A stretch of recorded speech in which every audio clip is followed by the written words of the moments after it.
नमस्ते प्रणाम। जर्मनी जाके ऐसे हो गए हम, देख लीजिए क्या स्थिति हो गया है। नमस्ते प्रणाम। जर्मनी जाके ऐसे हो गए हम, देख लीजिए क्या स्थिति हो गया है।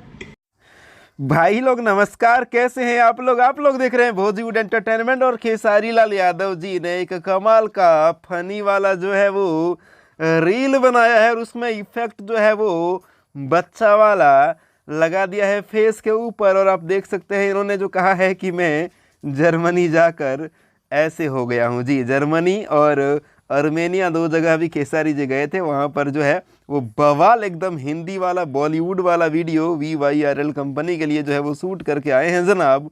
और बता दूं कि इन्होंने एक मस्त वाला जो है अभी ये रील बनाया है शानदार इफेक्ट के साथ में। आपको कैसा लग रहा है आप कमेंट करके हमें ज़रूर ही बताइएगा। और कल सुबह तैयार रहिएगा, आ रहा है कमाल का छठ वीडियो पूजनवा छठी माई के गणनायक म्यूजिक वर्ल्ड से, गणनायक फिल्म से। जी।